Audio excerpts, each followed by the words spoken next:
This is Boxing Tickets NI in association with our prize guy. I'm delighted to be joined on Zoom once again with the Black Thunder, Caoimhin Agyarko. How are you?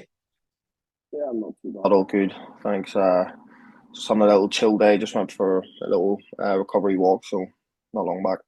This is our second attempt at doing this. We actually done it after the announcement on Friday, and unfortunately, Zoom decided it didn't want to download the recording. So we're going to try our best. I guess they obviously tried to replicate some of that, but there's nothing sort of out of the ordinary. It was like, he said this or he said that. So it should be easy for us to sort of do it again because everything comes natural. Um, Kevin, obviously, I think I'd said the other day, you know, busiest period since 2019, which is mental. Injuries, obviously accepting fights and people not accepting fights. Does that explain boxing in a nutshell? Obviously, the highs and the lows of the sport. Like you were at a stage last year where you're probably contemplating, I continue on with this boxing, where you're now coming into the busiest period you've had in what 5, 6 years. Yeah, definitely. I think the last couple of years have been frustrating, and it just shows the path of certain boxers have to go down. Obviously, like you said, I was very active in the start of my career, 2019, and I get that once you're stepping up in the tens and twelves, it's not going to be as active. Do you know what I mean? And you probably don't want to have 4 or 5 fights a year because it is very taxing on the body. As long as they're 2, 3 meaningful fights, it's okay. You want to be active, of course, but yeah, it just shows that boxing can be frustrating sometimes. Is it rewarding now then that where you're getting these big fights? Like obviously starting 2025, you were sort of going, if I can get one big fight, like obviously you had the York Hall fight, and then obviously you took the Ryan Kelly fight at short notice. You're now having your third fight of the year. And is it probably fair to say the biggest event you've had as a pro so far, co-main event, Windsor Park for Crocker Donovan too? Yeah, big shout out to Johnny Clark who gave me the opportunity to fight on his show at the start of the year. Top tier show, and that gave me the opportunity to be active and then obviously take the Ryan Kelly fight straight away, and now I'm in the another big fight. Yeah, this is a massive occasion for me. I don't think it's the biggest fight for me. I think Troy Williamson fight is probably the biggest of my career. Um, this is one of two of the biggest occasions. Obviously, I was co-main event for the Wood Conlon fight, and that was an Irish fighter fighting in a world title fight. And now this is two Irish fighters fighting for world title. So yeah, this is a massive occasion for me, and I'm looking forward to it. Obviously, I hope I'm not going to sort of, I don't want to annoy you on a Sunday. This is obviously going to go out today as well. I don't want to annoy you on the Sunday, but obviously the poster, like you're the Belfast fighter. You're the guy. You're the current, obviously WBA champion. Ishmael Davis coming off two back-to-back defeats. Obviously, they named him it's Davis Agyarko rather than Agyarko Davis. I've named it the opposite way around when I post out, but is that annoying for you? They've done that, or somebody trying to get in your head somewhere, Kevin, to go, let's make it Davis Agyarko rather than Agyarko Davis? I don't think it's annoying. I think it's disrespectful. And it's matchroom playing games, so Davis team playing games. Don't look too much into it. It is what it is. It's not going to change the outcome on the night. But like I said, it's one of the two playing games, and it's quite disrespectful. Is it motivating sometimes when they do that? Like obviously, it's not you're going to be as motivated as you're always going to be, but does it? They sometimes you say the fans add extra 10%. Like does that add extra fuel to your fire to go? They're already sort of downplaying you and the fact that they maybe expect Davis to win. So like, does that add extra 10% to you to go? I'm just going to prove to them that what they've done has a no effect, and it's actually made me more determined to win. Yeah, I think listen, anything negative will always add fuel to my fire. So, I took that as disrespectful and a negative thing towards me. So, yeah, I can use it as fuel, but it really isn't that big of a deal. If he wants his name forward, if Matchroom wanted his name forward, so wait, let them whack away. It's not going to change the outcome on the night. Yeah, I was going to say obviously Matchroom can't determine the result in the night. Obviously, if you get the win, they can't go. Well, it's Ishmael Davis's. You'll be the one that determine who the winner is in the night. So it doesn't matter if you're first or second on the poster. Or at all, do you know what I mean? That's not going to determine the outcome of the fight. So I'll let them have their 10 minutes of fame and a bit of fun, and I'll just handle business when it comes to it. With you being the current WBA champion, like obviously I'm not sure if that belt's on the line. They obviously haven't suggested that in the poster yet. But if you're defending that belt, surely that means that you're walking out second. You're home in Belfast. It's Windsor Park. This is your show. You're the co-main event in the card. You're the one that's given Ishmael Davis the opportunity. So surely you're the champion will be walking out second. I think I lost you there a wee bit. Maybe the sound just dropped off. Sorry, yes, correct. I'll be walking second. But again, it's another one of them, isn't it? Like, remember the Frampton Quig fight? Remember they were saying about the home change room and stuff like that? Like, it's not going to determine anything to do with the outcome of the fight, whether you walk first, you walk second, or you walk behind a few lads walking into the venue. No, it doesn't determine the outcome of the fight. I think boxing's always been in a way where the champion walks second, the champion's name goes first, and obviously if you've got a unification fight, there's a negotiation to be done there. But um, that's just traditional boxing. It should be that way, and if you change it, then you're just playing games. Like, what was it your thoughts, obviously, first of all, on Ishmael Davis? Like, he sort of said, like, I think he said a post the other day that this is personal. Is there an ongoing thing between the two of us, or is it just Ishmael Davis just trying to create a narrative?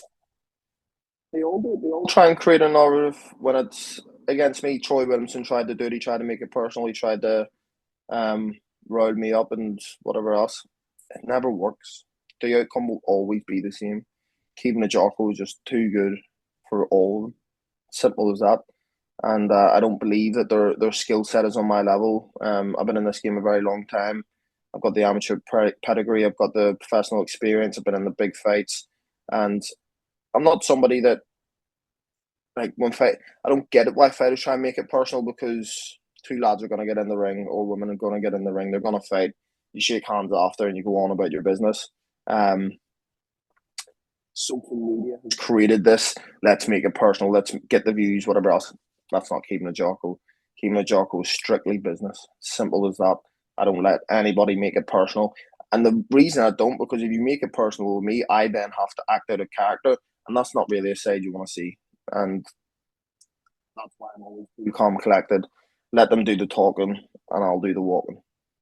Like, for I guess from your sort of side of view, and obviously I'll get your opinion here, but this is one of these type of fights, Kevin, that you've in some ways nothing to gain from it, but you've everything to lose. Ishmael Davis went off back defeats. Like, was there other options on the table, or was the Ishmael Davis the only option that obviously Matchroom sort of gave you to fight on the Windsor card? Because you could probably name about 10 other fights could have had other than Ishmael Davis. I would prefer a bigger fight, a better opponent, a bigger name. Like you said, that's your opinion. That it doesn't really do anything for me. Listen. I've never disrespect the fighter. Ismail's a good fighter, but he's known for his losses, and he's known for stepping in on short notice. If he didn't fight Josh Kelly and the Ukrainian, nobody would know who Ishmael Davis is. Um, so yeah, listen, it is what it is. You know what I mean? There was I was told that Ishmael was going for the British title.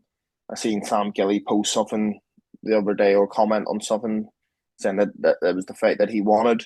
I'm not too sure why that didn't happen because whoever was managing Ishmael, surely a British title a better better for his career because once I go and beat him, where does he really go? But listen, we're here now. It's me versus Ishmael Agyarko Davis, September 13th, and yeah, I just look forward to getting a win and pushing on with my career.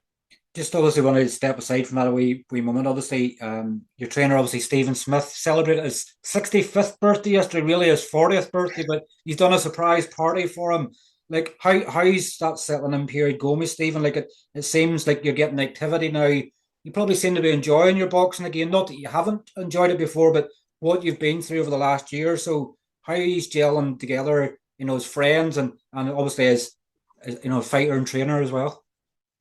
Yeah, stylistically, I think it's a perfect fit for me.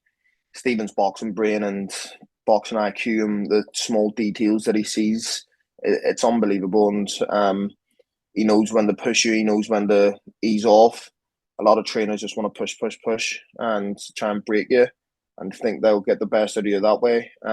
Stephen's been there, done it, been a world title challenger, and achieved so much when he was a boxer, and he's an unbelievable coach now, in my opinion. And I think you see that with the likes of me joining him. He's got Steve Clark, you've got Leighton, you've got Chantel Cameron and stuff. So Charlie Edwards as well. So yeah, we have a great relationship as boxer coach, and an even better relationship as friends. It was great to celebrate his 40th surprise party last night. I only stayed for like 40 minutes, an hour, and I texted him once I got home and said sorry I couldn't stay, but I'm locked in and I'm in a routine now, so I'm not breaking that for anything. And he literally just replied saying, "Don't be soft." It was great to see you. So yeah, we have a great relationship. I'm surprised he wasn't asking you, like, could be coming back and pick him up? Because it seemed to be when he seen it was a surprise. He didn't want to come in any further. You could see Callum was there and Liam was away in the front. I think Callum was making sure he didn't try and go back out the door. But, I guess people don't like surprises sometimes. And it looked like he sort of nearly didn't want to be there at the start. Yeah, I mean, obviously they told him there was a charity event and he didn't want to go to it because he's been busy and whatever else, and they persuaded him to go. And obviously it was a surprise 40th, and it just explains Swifty. The reaction explains Swifty. Like, he's such a well known person, but he doesn't like the attention, doesn't want the attention. It's not about him, and I think people like that deserve to celebrate, and people to appreciate somebody like him, because he's a great guy. There's not one person that I know or that I believe that knows Stephen Smith that would say a bad word about him. He's just a great guy, and he's a great coach, and he was a great fighter. And yeah, it was good to be able for everyone to get together and kind of show appreciation for Swifty and his surprise 40th. Obviously, want to get your thoughts. Obviously, I know you've probably seen the post. Obviously, events 365. We're obviously running the pre-sale for obviously the card. Obviously, I'm sure you've seen the booking fees and stuff that's attached, and I think probably in some ways, Kevin, it probably highlights a lot. For you as a fighter, that sometimes fans forget that fighters sell tickets or think that fighters are the last to get tickets. Obviously, these booking fees are obviously taking it out of some people's hands, and we want to try and make cost of boxing as cheap as possible. Just want to obviously get your thoughts, obviously, on what you've been seeing of the booking fees, and probably, I guess, does that highlight more that people should be buying their tickets from fighters? Yeah, definitely. Listen, it's costly enough to come and support a fighter that you like or that you've been following. Do you know what I mean? You've got to spend money on tickets, on accommodation, travel, and the night out and stuff like that. So it's costly enough, and fighters are always appreciative of that. And then for them to be able to order online and then get charged even more, it's not right, in my opinion. Someone actually messaged me saying, "Have you got £127 tickets?" And I was like, "No, I've got £100 tickets." And he was like, "Oh, it was £127 online." And I was like, "Yeah, that's with booking fees and whatever else. They're the exact same tickets, but if you get them off the fighters, they're cheaper, because you're not having to go through the process of having to pay the booking fees and whatever else." And so yeah, I think people should put it out more that you if you get the tickets off fighters, it is going to be cheaper for you, and obviously it helps fighters. You get a small percentage of that ticket fee, but yeah, it's costly enough for fight fans to go and support boxers, and for websites like that to be even taking more money off them. It's a bit of a joke, in my opinion. So yeah, anybody watching this needs tickets, give me a shout. I'm close to running out. I've about 120, 130 tickets left. And maybe I'll have to put another order in. But yeah, like I said, if anyone needs tickets, I'll happily sort yours out. It was sort of coming to the next point there. You've obviously been flying with ticket sales sort of since it was announced on Friday. Like, obviously, if you're running out of this initial allocation, I guess the good news is hopefully you can go back and get more. Like, how many do you think you could potentially sell for the card? Like, I think you've sold about 500 for a card in Belfast before. So, like, do you think you could do a lot more than 500 tickets? Yeah, I believe so that I could do a lot more. It's obviously hard whenever there is other um, Irish fighters on the card, and like me, Crocker, Tyrone, are kind of from the same area. With a lot of the boxing fans would know us all, so it's like they just choose who they're going to get tickets off, obviously, and and then when you add other Irish fighters to the card. But yeah, I've only ordered 400 this time. Like I said, I'm nearly out of them, and I wanted to make sure that I'll get them done, and then um, I'll order more if needs be, if there's a high demand for them. So yeah, they're flying out, and I appreciate all the support. That's the one thing sometimes with these cards is once you order the tickets, you're stuck with them. So if you're left with them the day of the fight, it comes out of obviously any person, stuff like that. So you need to make sure that the tickets you're ordering, you're going to sell because the last thing you want is being stuck with 100 tickets and you're going, yeah, matchroom, I actually owe you money for me to fight. Yeah, I know.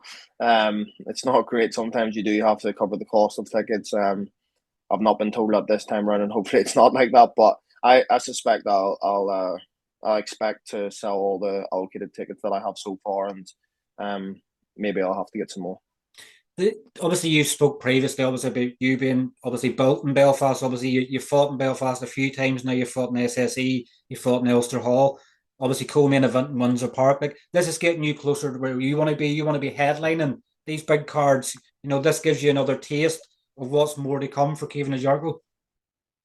Yeah, definitely. I want to be headlining shows. I mean, I'm 28 now. I've ranked number 4 in the world and 17 fights in. I'm not too sure why I haven't headlined already. I've fought on co-mains. I've been co-mains before. I've fought massive shows before.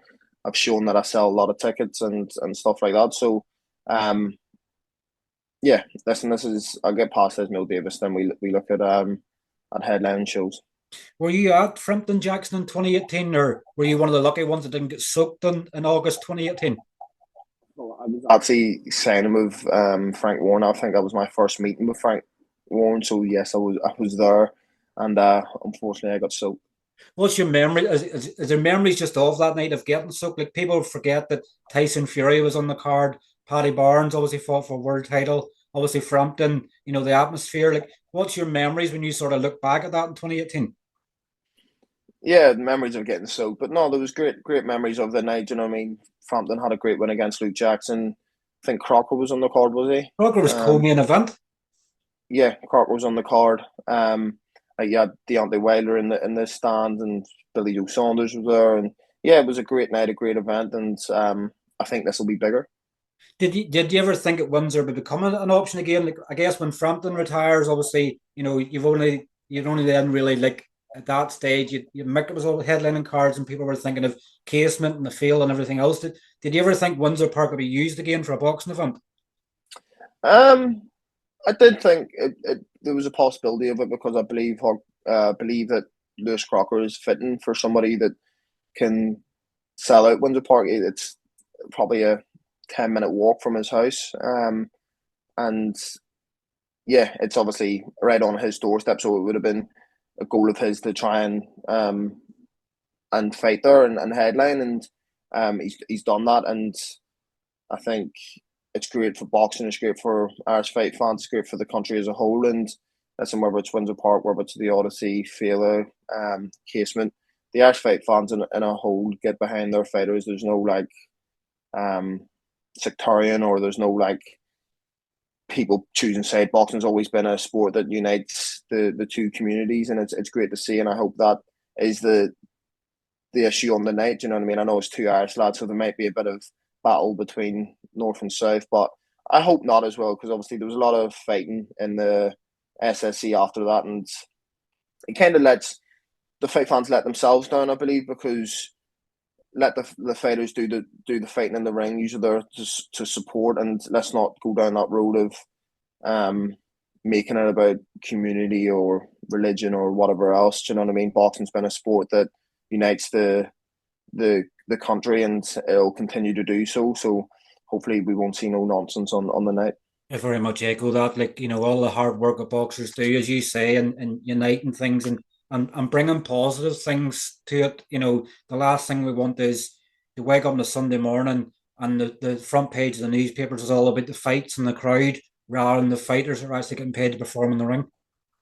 Yeah, definitely. It's do you know what it makes things harder for fighters to then fight in their hometown. Do you know what I mean? Because the TV don't want to see that, the promoters don't want to see that, and I know people have a bit of drink and whatever else, and they get carried away, but they should probably have that in their heads that you're there to support fighters, and if you want to continue to support fighters in your own country, then don't have any nonsense and start fights outside the ring, because then that makes it a lot harder for the fighters of Ireland as a whole to get their opportunities in their home city.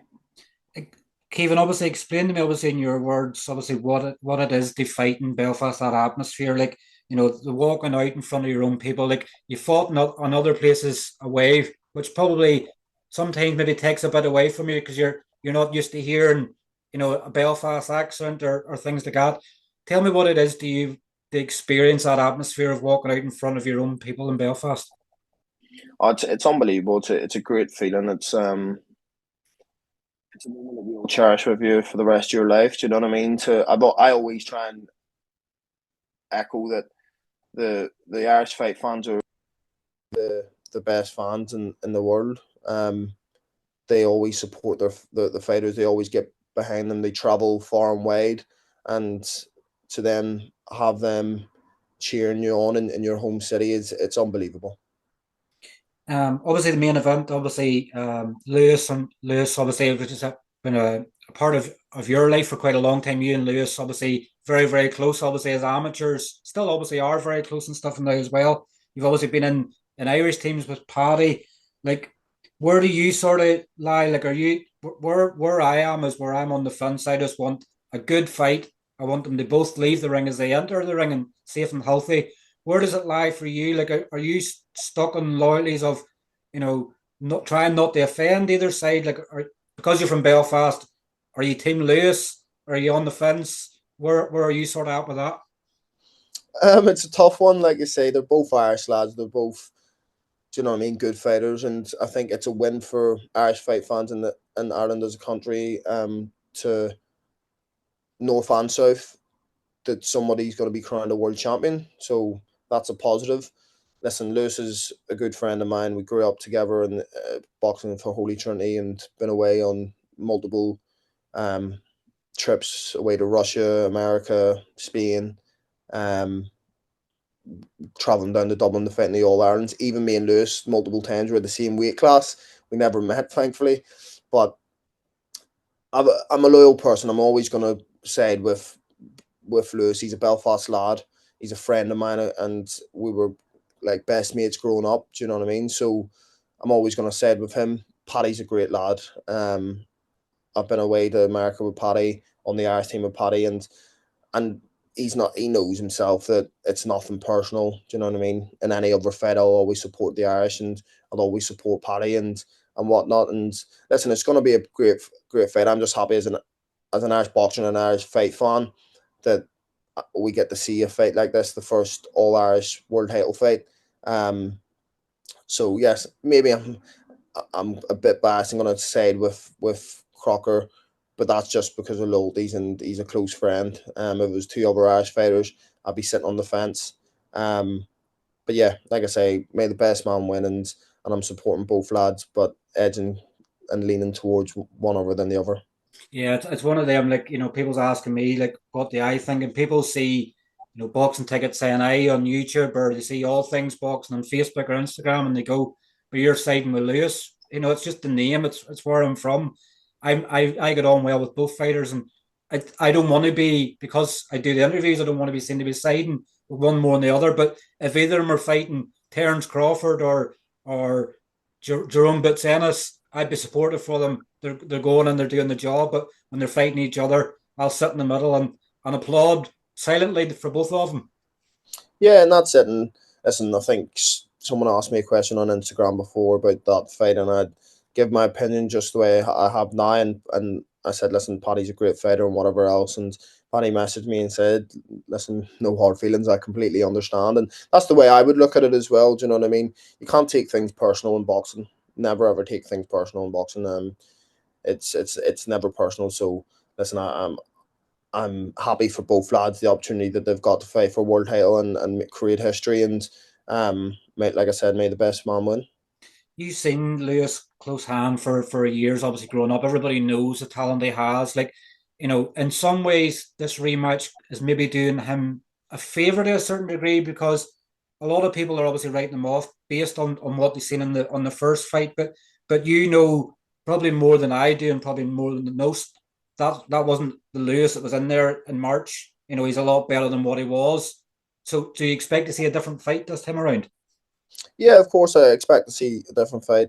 I mean, I think Paddy was winning that fight. Um, he ended up getting disqualified and Lewis won. But yeah, listen, Lewis needs to change something. Uh, I don't know whether it was just an off night, tactics, or whether it was the fouls with the elbows and head clashes and stuff that caused the cuts and just changed things for him. Um, he'll know himself that he needs to change something, and I believe that he can change something. I've seen how good Lewis is in the amateurs and the pros. He's a better boxer than people think. He's not just an all-out aggressor, but listen, both of them will have different game plans, maybe because I think Paddy's team will know that Crocker's going to change something, and Crocker will know that what Paddy's about. Do you know what I mean? He was in with him firsthand, so they're both talented fighters, and yeah, we'll have to see a different Crocker if he is to win. I think either we see the Crocker of the past or a different Crocker new improved in Crocker, but it can't be that Lewis that was on the night because he'll know himself that he's got to change something. Yeah, very much so. Like I sort of nearly just tried to forget now of the first fight because no two fights can sometimes be the same, and it could be the opposite way about. You know, it could be Lewis dominates Paddy. You know, it could be vice versa. That's the way the boxing is. It's whoever can get their tactics right on the night. Yeah, that's it. That's all it comes down to is who gets their tactics on the night, and that's why I never have any excuses. Um, I fought 3 fights with a snap ligament in my hand, and I always said that um, like people saying, "Oh, whether it was a close fight or whatnot," or their opinion on the fight. And I always give my opponent their dues. You know what I mean? And I've always said if someone is to beat me, it's not because the best Kevin didn't turn up or I was injured or um, X, Y, and Z. It's because he was the better fighter on the night. I've seen a post you put out the other day. Obviously, you're not the only talent, obviously, in the family. You've three sisters, and they're all very educated as well. So, like, is a pressure now on you, Kevin, to become, you know, you obviously your dreams and aspirations to become a world champion, but be able to keep up with your sisters now. You need to do this because they're striving obviously for greatness with all the honours they're getting. Do you feel that pressure in the family now, or does that help you cement your dreams of what you want to do in boxing? Um, I don't feel no pressure. Obviously, I want to pave a way because I'm older than my 3 sisters. I want to pave a way for them and show them that no matter what's thrown at you in life, you can still achieve great things. We maybe haven't had the easiest of lives, and for my 3 sisters, 3 of them have graduated in law and criminology, and one in law and forensics, I think, or psychology, something like that. So there's 3 lawyers in the family. My oldest sister, the oldest of the 3, she's also a singer and does acting and modeling. So she's quite talented. Do you know what I mean? It's not only has she got a law degree, um, she's pursuing her dream of becoming a singer, and she's very very good and has done acting and modeling in the past and does some still to this day. So yeah, it's great. I have a talented family. My brother he's a rapper and stuff like that. So we're quite talented. And I think it's just the kind of way we were brought up and the life that we had, it wasn't easy. And we've kind of realized at a young age that if we want to achieve something in life, no matter what it is, whatever your interests are, that we've got to give it our all. Um, and we're doing that, and we strive for greatness. We came from nothing, and we're just trying to create something of our lives. And yeah, I don't feel any pressure. It's a privilege to be able to lead the way and kind of motivate my siblings to achieve great things. And listen, I'm inspired by them and what they're doing. Do you know what I mean? That gives me that extra motivation to be successful because they're successful and they're trying to be successful in their own right. So I look at that as motivation and inspiration because I'm always going to be rooting for my family.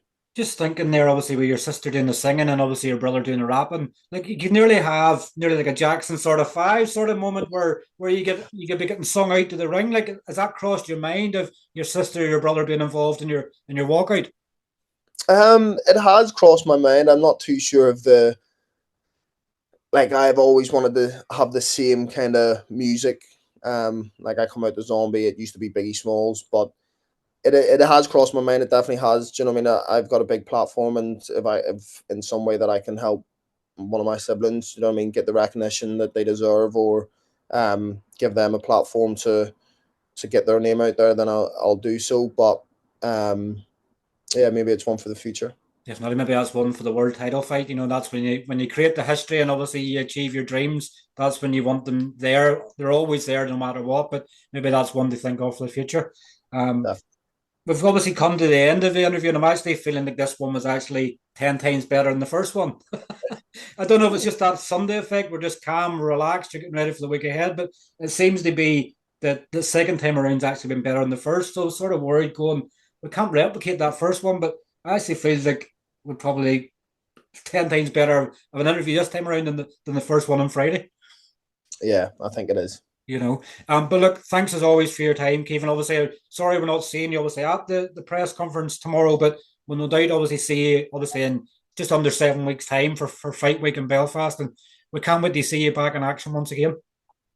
No problem at all. Great having me on for the second time. And yeah, look forward to getting out and putting on a world class performance September 13th. I appreciate everyone that's bought tickets off me, all my sponsors that have sponsored me for this fight, and yeah, anybody else that needs tickets, just give me a shout and I'll get you sorted. But thank you for having me on, Morty, and I'll see you September 13th. Definitely, mate. Speak to you soon. Perfect. Thank you Cheers. again. Take care. Thanks. Bye. Bye. Bye. Bye.